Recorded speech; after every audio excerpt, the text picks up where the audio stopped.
What's up, guys? This is Chris here from East Coast BC, and welcome back to the channel. Today, we're going to be talking about AMD's Radeon RX 7900 XTX, what a insane launch that they have had, what possibly went wrong. We're going to do a performance analysis, and we're also going to talk about, is this card worth spending our hard-earned money on in the current state that it's in? Before we get started, if there's anybody who is not subscribed to the channel, please hit that subscribe button. Drop a like, comment, do all that good YouTube stuff. We appreciate each and every one of y'all so much. So with that out of the way, let's get started. All right, guys. So the first thing we got to get out of the way here is the review of this Asus Radeon RX 7900 XTX Tough OC Edition. Now, this review is from TechPowerUp. They are a very well-known website in the industry. They have an excellent GPU database and a very useful GPU vBIOS collection that I've used many times. Now, I usually have nothing but good things to say about this website, but they've just made a small mistake that could mislead thousands and thousands of people on the internet. So hopefully you guys can share this video and we can get this out to as many people as possible so that nobody makes a very high dollar purchasing decision on some wrong information. Now, the good news is they apparently hit 3.2 gigahertz or over 3.2 gigahertz with this card, overclocking it. And that is excellent. I don't have one of these cards in hand to cross-reference it, but that's a very good overclock. Now, how much that performance that we'll actually get from that, we never know how well the architecture is going to scale until enough people get these custom AIB partner model cards in their hands. Now, the problem with all this is the performance numbers that they're saying they got in Cyberpunk 2077. Now, this is at 4K, and I think where the problem lies is right here. They say, I also did a quick run with Cyberpunk 2077, and the results are impressive. The problem is all of these numbers right here are so wrong, and I'm 99% sure I know why, and that's because if you don't restart the game when you change settings when you are using Cyberpunk 2077's in-game or built-in in-game benchmark, it does not change the settings properly. And I'm pretty sure that's what happened here, because they're saying with their reference 7900 XTX, they only got 60.8 FPS, and most reviewers got into 70 FPS range. Also, they're saying their highly overclocked 3.2 gigahertz Asus Tough Edition only got 69.2 FPS. And that's, most people, like I said, are getting almost 70 FPS with the reference card. And they're saying that's what they got with their OC Edition card that was pushed to the absolute limits, I'm assuming. Also, what's even worse than that is the RTX 4090. They're saying they only got 70 FPS, and most reviewers are getting anywhere between 82 and 85 FPS. And just to let y'all know, this is in Cyberpunk 2077 at native 4K, but it's just rasterization. There is no ray tracing used. So all of these numbers are a huge problem. We're about to compare the numbers to what Hardware Unboxed got. And I also want to give them guys a big shout out. Hardware Unboxed does a great job doing all their GPU reviews. We're going to be using their numbers today to compare the 7900 XTX to NVIDIA's RTX 4090 and also other high-end NVIDIA cards such as the RTX 3090 Ti, the 3090, and even some of the 3080 class cards. So let's get to some real numbers and see what this thing's got. All right, guys, so first game up is Cyberpunk 2077 that we've already been talking about. Now, Hardware Unboxed is running this game at 4K, high quality, using TAA. Now, for comparison, our RTX 4090 at RT off got 83 FPS. We come down here to our Radeon 7900 XTX that we're all here to talk about today, and we got 70 FPS with RT off. Now, considering the big price gap between the 7900 XTX and the RTX 4090, that don't seem that bad. But that's where the good news ends for AMD, because this game right here is a ray tracing showcase, and I don't think that anybody wants to spend over $1,000 on a new graphics card and turn ray tracing off in a game like Cyberpunk 2077. So, for comparison, and these numbers are just to basically see what the RT hardware can do on each architecture from each vendor of graphics cards. So we got NVIDIA here on our 4090. This is RT Ultra with no assistance from DLSS. We got 45 FPS, which that's impressive because that's this is a massive job for these graphics cards to run. Then we come down here to the 7900 XTX, and we only got 20 FPS. Now, that is, significantly slower than that's 20% slower than the RTX 3090 Ti, NVIDIA's last generation of ray tracing. So that's a big issue. But most people are not going to be playing these games without FSR or DLSS. So if we come up here and look at the 4090, we got RT Ultra with DLSS quality, and we're getting 79 FPS, which that means we only lost 4 FPS compared to just running the game at native 4K with no ray tracing. And that is absolutely phenomenal. The only problem, that card costs $1,600. So we come down here to our 7900 XTX, and they have RT Ultra running with FSR 2.1 quality, and they're only getting 39 FPS. And that is a massive problem. That really is, that's really a shame, because either you're going to have to turn the FSR down to a lower setting and degrade the quality of the image, or I don't really know what to do. And that's why it's so hard to recommend this card right now, because it's just let us down in so many ways. So, but anyway, they made decent gains from last generation. If you look at, they got 27 FPS with FSR 2.1 compared to 39, but nowhere close to where they needed to be. And in my opinion, so far it's a big letdown. But let's see what else we got, because spoiler alert, I do have some really good news for those of you who play Call of Duty Modern Warfare. So anyway, let's get to the next game. All right, guys, since I've already opened my mouth about it, we'll go ahead and do Call of Duty Modern Warfare 2, the multiplayer, next. And this is one of the few games that we're going to do 1440p and 4K in. And guys, the 7900 XTX absolutely murdered the RTX 4090. I mean, my God, what happened here? One thing I can assure you is that NVIDIA is in the lab right now working on these drivers and doing anything they can to get the performance up closer to AMD's numbers here, because any way you cut the pie, 311 FPS at 1440p, and this game is just absolutely nuts. Good job for AMD. That's a good win here. The only problem is nobody buys a graphics card to play one game, and it's just, you can't recommend a graphics card just because it does phenomenal in one game when it's really been a big disappointment in so many other games.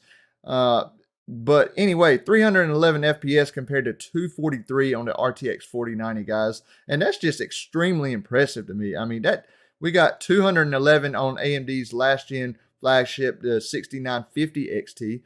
And look, we come down here to the 3090 Ti. We go all the way down to 168 FPS. I mean, this is just a huge win for AMD here. So let's see what they did at 4K. All right, so at 4K, AMD gets another win here, with the 7900 XTX getting 193 FPS on average compared to 183 FPS on average for the RTX 4090. Now, clearly that gap has closed. That trend will probably continue all throughout this generation of graphics cards. NVIDIA will, whenever AMD wins at 1440p, most of the time NVIDIA will probably close the gap or win at 4K, and that's just probably how it's going to be because of the way these architectures are designed. But nevertheless, AMD got them another win there. We'll do a quick comparison. Last generation, AMD's former flagship, the 6950 XT, got 135 FPS on average, so that's pretty good gains. And compared to NVIDIA's former flagship at 117 FPS, AMD with 193 FPS is once again looking real good. Now let's get to some more games, some more ray tracing, and see, where AMD did not do so well. All right, guys, so here we got Dying Light 2 Stay Human at 4K high quality. Now, this is using the DirectX 11 API, and AMD does pretty well if you're comparing this card to the RTX 4080, which AMD now says that they're doing, even though everyone knows it was supposed to be a 4090 competitor. They did pretty well if you're comparing it to the 4080. They came out on top, 82 FPS compared to 78 FPS. So we're going to end that comparison now. We're going to go to look at DirectX 12, which I think most people will want to play this game in. it is a awesome showcase of what ray tracing can do, and anybody buying these high-end cards, I think, would want to play this game with ray tracing on because it just looks so much better. And this is once again where the good news ends for AMD. So we got with RT off in DirectX 12, we got 99. That's irrelevant, but I just wanted to note that very quickly. I think it breaks the game using DirectX 12 as Hardware Unboxed said in their video. Something's going on there with DirectX 12 and this graphics card with the drivers and everything. So anyway, we do got to keep that in mind. Maybe this will get fixed, but as of right now, we have our RT Ultra with no assistance from FSR. We got 27 FPS. That is the same as NVIDIA's previous flagship, the 3090 Ti, with 27 FPS at RT Ultra.